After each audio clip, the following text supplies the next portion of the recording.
Wabarakatuh. Alhamdulillahirabbil alamin. Assalatu wassalamu ala rasulillah isma'il. Asyhadu an la ilaha illallah wa asyhadu anna muhammadar rasulullah. Alhamdulillah. Salat isya dan salat tarawih yang mudah-mudahan dirahmati oleh Allah. Pada kesempatan ini saya diberikan waktu lagi oleh DKM Hidayah untuk mengisi kajian kultum. Kuliah terserah antum katanya ya, kultum itu. Ya, sholawat dan salam kita padatkan pada tujuan kita Nabi besar Nabi Muhammad SAW. Semoga kita bisa mendapat syafaatnya di yaumil akhir nanti. Amin. Ya. Gimana nih kabarnya bapak-bapak? Amin. Ini kayaknya lihat saya kayak takut ditutup jual-jual apa ini. Kemarin terakhir saya tahu saya di sini tuh nyarankan untuk jual-jual barang ini, tapi insya Allah di sini nggak dijual karena saya lihat tadi juga nggak ada tulisan dijual kecuali hasil dari daging-daging dibuka. Baik, berapa lama ini Pak waktunya Pak?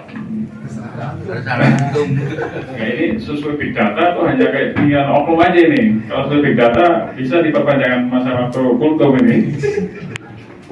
Ya, jadi malam ini saya ingin menyampaikan sebuah kajian terkait dengan masalah menjadi hamba yang berharga, melihata dan bersyukur.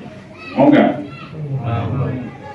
Jadi harta itu adalah ujian, tapi juga bisa jadi azab. Apa yang membedakan harta itu ujian dan harta itu jadi azab? Kira-kira apa Pak? Jadi karena waktunya sempit langsung aja lah ya.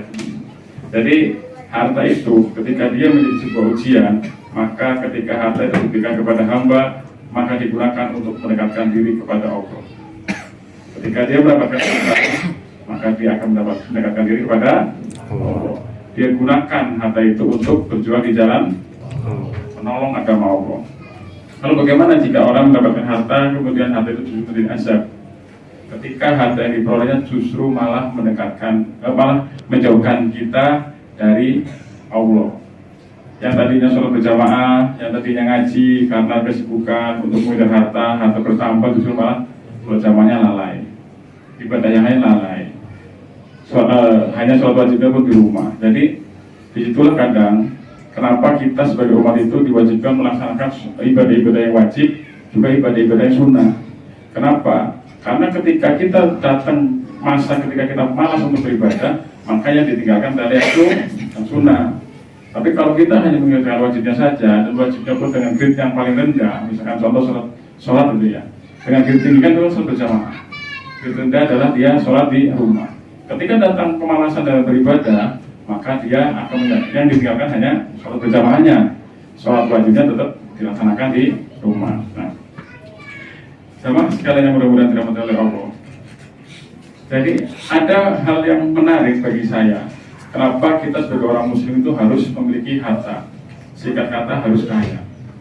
Kalau kita melihat dari rukun Islam itu ada berapa Pak? Ada 5. Ya. Jadi itu ada 5. Yang pertama Syahadat. Yang kedua Sholat. 3 Zakat.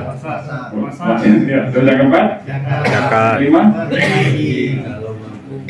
Dari kelima rukun Islam ini, ulama membagi menjadi 3 bagian.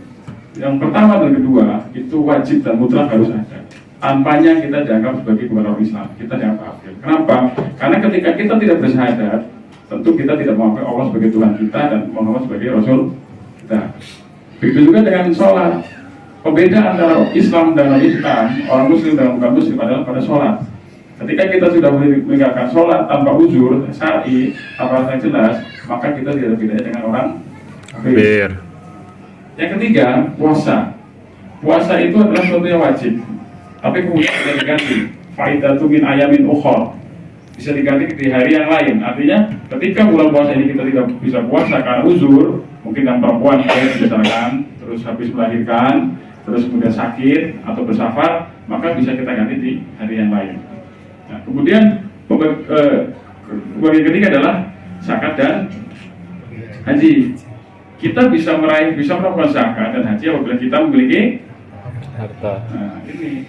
Jadi seorang Muslim, kalau kita melihat hukum Islam, tentu menjadi kewajiban bagi kita untuk menjadi seorang yang memiliki harta, menjadi orang kaya. Jadi tanpa mengurangi rasa hormat saya kepada saudara-saudara kita yang hidupnya di bawah standar kehidupan layak.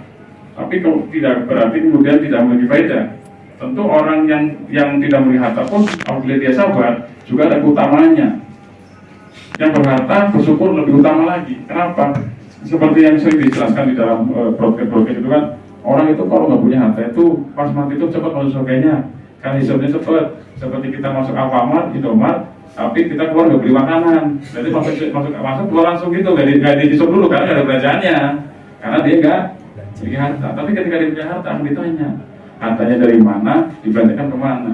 Dan disinilah kenapa saya membelanjakan harta saya untuk berjuang di jalan Allah. Dan moga-moga bapak-bapak dan ibu di sini jadilah saksi terhadap apa yang sudah saya kuasai. Amin. Dan bagaimana saya salurkan harta tersebut.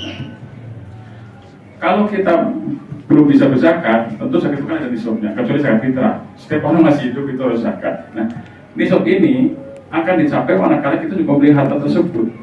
Jadi ketika kita seorang Muslim belum bisa berzakat, masa iya kita akan sumber hidup terus-terusan menerima zakat? Apa tidak ada kepikiran bagi kita, ya Allah saya tahun ini menerima zakat, tahun depan saya ingin membayar zakat. Kalau nggak bisa tahun depan, tahun depannya lagi. Kalau nggak bisa tahun depannya lagi. Yang penting jangan kau cabut nyawaku sebelum aku bisa berzakat.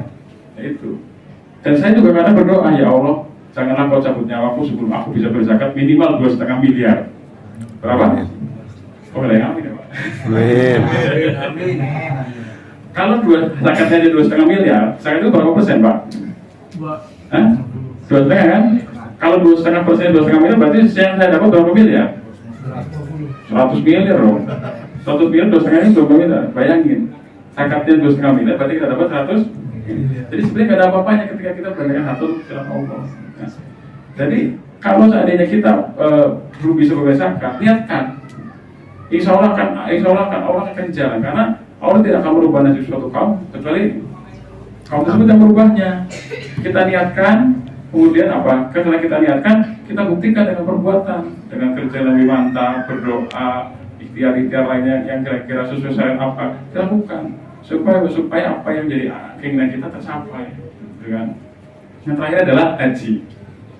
Haji itu kira-kira sekarang usia berapa Pak? 70. Hah? Ngantrinya berapa tahun itu? 70 juta, ngantrinya minimal 15 tahun. 15 tahun. Ya kan? Sekarang pertanyaannya, oke lah kalau 15 tahun. Kalau dia sudah daftar dari umur 25, mungkin masih reasonable, masih punya alasan, dia masih punya kemungkinan untuk berangkat. Lalu bagaimana ketika dia sudah daftar di usia 55 tahun? Ngantrinya 20 tahun. Berarti usia keberangkatan 75 tahun. Mungkin masih hidup Pak, tapi apakah masih bertenaga? Jadi inilah keutamaan orang-orang yang punya harta. Karena apa? Karena dia bisa menggenapi rukun Islam yang kelima itu dengan memilih haji yang lebih cepat. Misalkan haji plus, haji furoda. Kita punya duit sekarang bisa berangkat tahun sekarang. Gitu. Jadi jangan kemudian karena aduh saya ya Allah saya ini gaji cuma 5 juta, gimana saya bisa haji dalam waktu dekat, haji furoda, haji plus. Jangan. Coba lihat di bangunan ini. Ada temboknya, ada tiangnya. Allah itu bangunan itu ada tiang Pak. Itu ringan sekali bagi Allah, semuanya mungkin. Yang penting kita punya niat, kita tunjukkan dengan usaha. Bisa jadi, mungkin bukan langsung dari Allah, tiba-tiba ada undian misalkan yang sholat subuhnya paling pertama terus, besok berangkat haji. Kan bisa saja terjadi. Amin. Yang subuhnya di paling depan terus, berangkat umroh, apalagi minimal 3 juz misalkan. Kan bisa saja terjadi. Allah tidak bisa, pertolongan Allah tidak bisa langsung ke sambutan, mungkin tidak. Tapi bisa juga lewat hamba-hamba orang yang lainnya ingin membelanjakan hartanya supaya engkau menjadi saksi atas hartaku yang aku terima dari Allah sebagai sebuah ujian. Gitu. Jadi kita tidak bisa menjadi seorang Muslim yang sempurna berimannya ketika kita tidak memiliki harta. Zakat boleh namun bisa, tapi zakat fitrah. Padahal kan zakat ada zakat yang lain. Ada zakat mal, ya Pak. Terus zakat yang itu kan ada. Nah, jadi keutamaan orang Muslim yang kaya itu tentunya lebih lebih utama daripada yang saudara-saudara Muslim kita yang hidupnya hanya sekitar pas aja gitu kan, tanpa mengurangi rasa hormat kepada saudara-saudara kita yang belum memiliki harta yang lebih. Kalau kita melihat sahabat Nabi, ada Utsman, ada Abdurrahman bin Auf. mereka berdua meraih surga dengan harta. Berapa banyak sumbangan Utsman pada Islam, berapa banyak sumbangan Abdurrahman pada Islam. Bahkan sampai sekarang pun masih ada rekening atas nama Utsman bin Affan. Udah jadi masjid, udah jadi hotel, udah jadi gedung segala macam, masih ada rekeningnya. Padahal awal dari hanya membeli sebuah sumur bagi orang Yahudi. Jadi harta ini bisa digunakan untuk sedekah jariah. Ya. Sekarang kita lihat bagaimana masjid ini bisa penuh, musola ini bisa penuh. Ketika saya mengajak saudara kita untuk sholat berjamaah, ya kan, saya dapat pahala insya Allah. Teman saudara kita yang dari jamaah, kemudian berjamaah dapat pahala. Katakanlah pahala saya 100, pahalanya yang sholat berjamaah yang saya 100, dan pahala pengajak itu 100 juga.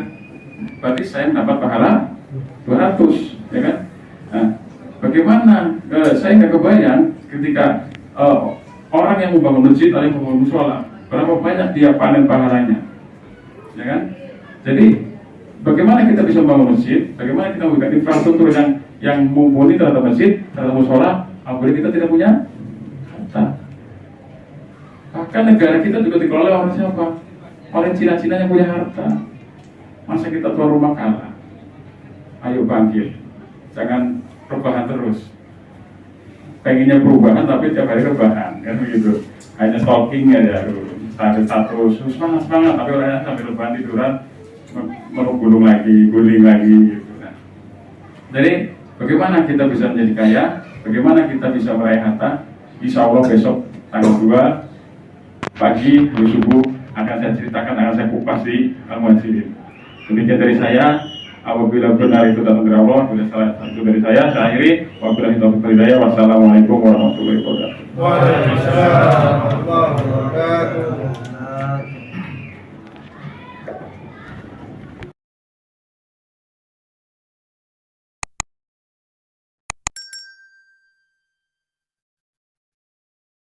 Allah, Allah, أغثنا يا رسول الله يا عظيم الجاه عليك صلوات الله.